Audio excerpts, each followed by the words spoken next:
Magandang umaga po at live mula dito sa Pag-asa Weather Forecasting Center. Narito na ang antayan ng ating panahon ngayong araw ng Linggo, August 3, 2025. At sa ating latest satellite images, makikita po natin na southwest monsoon o habagat pa rin na nakakaapekto, partikular na dito sa may extreme northern Luzon, yung area po ng Batanes, na makararanas ng generally po na may mga pag-ulan at mga kalat-kalat ang mga pag-ulan, pagkilat, pagkulog at maulap na kalangitan dito sa may area ng Batanes. Sa nalabing bahagi natin bansa, makikita nyo walang halos mga kaulapan po no, sa ating malaking bahagi ng ating kapuluan. Dahil po dito generally fair weather at medyo mainit na panahon ang mararanasan sa malaking bahagi ng ating bansa ngayong araw na ito.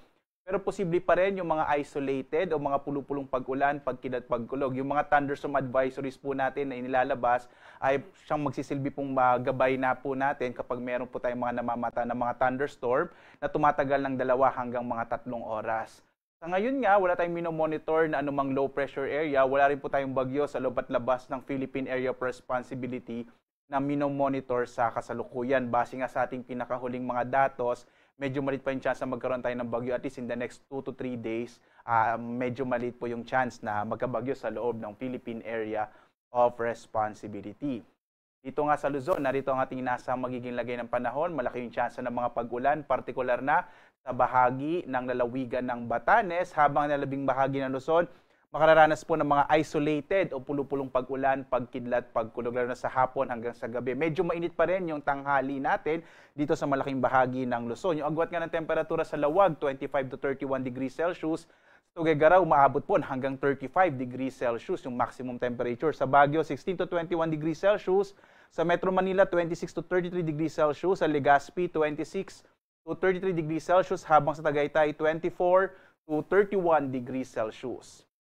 Sa bahagi naman ng Palawan, Visayas at Mindanao, makikita po natin sa area ng Palawan, generally fair weather din ang mararanasan na may mga isolated rain showers and thunderstorms. Agwat ng temperatura sa Kalayaan Islands, 25 to 32 degrees Celsius. Dito naman sa Puerto Princesa, 25 to 32 degrees Celsius.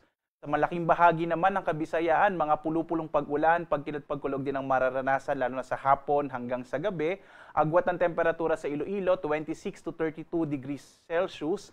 Sa Cebu naman, nasa 28 to 32 degrees Celsius, habang sa Tacloban, 28 to 33 degrees Celsius.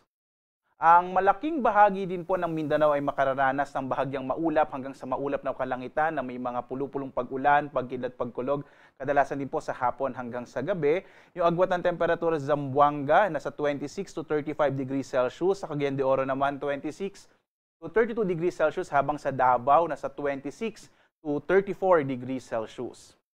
Sa lagay naman po ng ating karagatan, makikita natin itong extreme northern Luzon, yung area po ng Batanes at Babuyan Islands, katamtaman hanggang sa maalon yung magiging lagay ng karagatan. Dulot po yan ng hanging habagat, habang sa nalabing bahagi ng ating bansa, yung mga baybayin po ng ating kapuluan, banayad hanggang sa katamtaman na magiging kondisyon po ng ating karagatan. Maaring pumalaot yung mga sakyang pandagat at magiging mga malilitang mga bangka sa mga baybayin ng ating bansa. Bangabat nagbababala pa rin ang pag-asa sa mga potential po ng mga thunderstorm na kung minsan nagpapalakas ng alon ng ating karagatan. Kaiba yung pag-ingat pa rin po mga kababayan. Narito naman yung ating inaasang magiging lagay ng panahon susunod na 4 na araw. Nakita po natin magpapatuloy yung maulap na kalangitan na may mga pag-ulan sa may bahagi na extreme northern Luzon, itong Batanes area, dulot ng southwest monsoon o habagat. Pagdating po ng araw ng Martes hanggang Miyerkules, generally fair weather. Medyo mainit pa rin sa malaking bahagi ng ating bansa pagdating na araw ng Martes hanggang Miyerkules, pero posible yung mga thunderstorms sa hapon hanggang sa gabi. Pagdating po ng araw ng Huwebes, posible may mabuong low pressure area sa may silangan ng Luzon, at maaaring magdala ito ng maulap na kalangitan, partikular na sa may bahagi ng Bicol region at ng Eastern Visayas. Muli po, pwede pa naman itong magbago at magbibigay tayo ng mga update. Yung update po natin kapag 5 a.m. at 5 p.m. ng hapon. Samantala naman, ang ating araw ay sisikat, ganap na 5:40 ng umaga at lulubog, ganap na 6:25 ng gabi. At sundan pa rin tayo sa ating iba't ibang mga social media platforms sa X, Facebook at YouTube, at sa ating website pag-asa.doc.gov.ph, gayon din sa panahon.gov.ph. Dito po makikita yung mga inilalabas ating mga latest at thunderstorm advisories, heavy rainfall warnings, mga rainfall information, mga general flood advisories sa buong bansa.